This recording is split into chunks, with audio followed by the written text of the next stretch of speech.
Mais uma vez estamos aqui com o nosso programa Fenômeno UFO. Mês de dezembro, mês muito especial. Temos um aniversariante muito caro, muito querido, muito próximo de todos nós, que é o Mestre Jesus. E para não nos furtarmos deste mês aqui, em comemoração ao aniversário do Mestre, nós vamos estar falando um pouquinho da influência extraterrestre com o povo hebreu e com o próprio Cristo. Nós vamos ver como o povo hebreu recebeu todo um apoio de uma civilização muito mais avançada, que aparentemente ela teve como função estabelecer um polo civilizatório.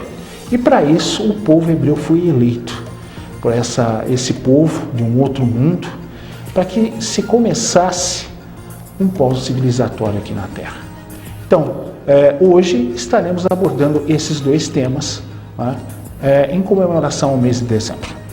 Bom, todos nós, se pegarmos uma Bíblia, essa Bíblia pode ser em nossas casas e também em livrarias ou então em bibliotecas, se nós fizermos um estudo desse que é o livro máximo, da cristandade, nós observaremos estranhos eventos, onde ocorre a presença de aeronaves avançadas e seres muito superiores aos seres humanos.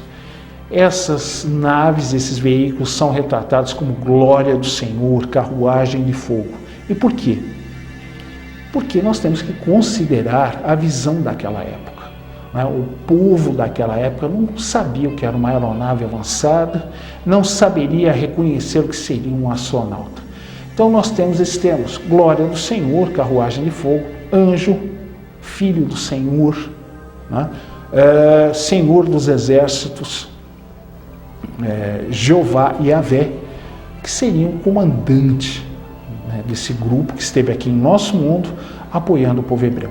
Então, para que nós vejamos as evidências disso na nossa Bíblia, nós vamos começar de cara com um fato bem interessante. Eu considero uma das visões mais importantes da Bíblia, do Velho Testamento, que é a visão de Ezequiel.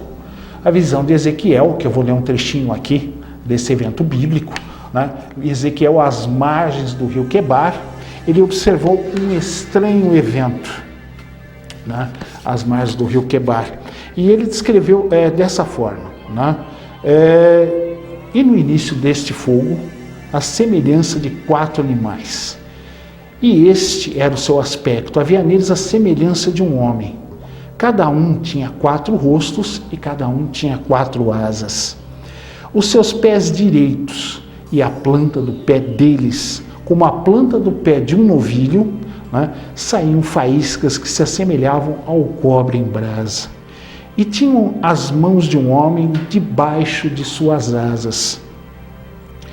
Aos 4 lados também tinham rostos e asas pelos 4 lados. E quando estas suas asas estavam juntas, uma à outra, não se voltavam quando iam caminhando, mas cada qual andava diante da sua face. Esse relato continua, mas seria cansativo aos nossos amigos telespectadores continuar lendo essa obra. Nós vemos que ela é muito confusa. Ezequiel tem extrema dificuldade para descrever o que ele estava vendo naquele dia às margens do rio Quebar. Mostra-nos a limitação cultural e tecnológica daquela época. Mas ufólogos, como eu disse, pesquisando, começaram a associar isso a UFOs, discos voadores. Muita gente criticou isso na época, inclusive um dos mais fortes críticos do assunto foi o engenheiro projetista de veículos espaciais da NASA, o Dr. Joseph Blumrich. Ele chegou a afirmar que ufólogos viam UFOs até dentro de casa. Então, para provar que o que Ezequiel viu não era um UFO, ele pegou todos os dados da visão do profeta Ezequiel, colocou dentro de um computador da NASA para que ele desenhasse em cima dos dados do profeta Ezequiel algo. Ele não sabia o que iria sair do computador através do testemunho do profeta Ezequiel. E nós vemos a imagem seguinte, que o que saiu foi uma nave espacial. Para surpresa do Dr. Blumrich, que não esperava aquilo, o computador né, utilizando-se dos dados da visão de Ezequiel, construiu um veículo espacial. Ele classificou como um dos melhores veículos que ele já vira. Um veículo extremamente bem projetado, funcional, para sua imensa surpresa. O Dr. Brunlich acabou se tornando ufólogo com o tempo. A surpresa, o choque foi tão grande, de ver o resultado do desenho do computador da NASA, do relato do Ezequiel, que ele acabou se tornando ufólogo. Então nós vemos um veículo espacial que realmente comprova aquilo que Ezequiel viu, mas não conseguiu interpretar devido às limitações do conhecimento da época. Um outro dado muito interessante ocorre com o profeta Zacarias. O profeta Zacarias existiu 400 anos antes do nascimento de Jesus o Cristo, também teve um avistamento no céu. Em suas peregrinações pelo deserto, ele observou um estranho objeto que ele classificou como um rolo. Ele viu um rolo flutuando pelos ares. Aquilo ele considerou um fato totalmente incomum.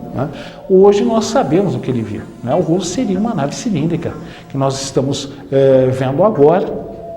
Nós veremos duas imagens na realidade. Veremos um objeto fotografado nos Estados Unidos na década de 70. Em seguida nós veremos um outro objeto, também foi fotografado nos Estados Unidos em 1870. É uma das fotos mais antigas de UFOs já obtidas, que mostra que não poderia ser algum tipo de trucagem ou computação gráfica. Então nós vemos que a aeronave cilíndrica poderia ser tranquilamente confundida com um rolo, que foi o que o profeta Zacarias viu. Mais uma vez nós vemos a presença de UFOs, numa determinada época, observado por um determinado profeta e registrado na nossa Bíblia.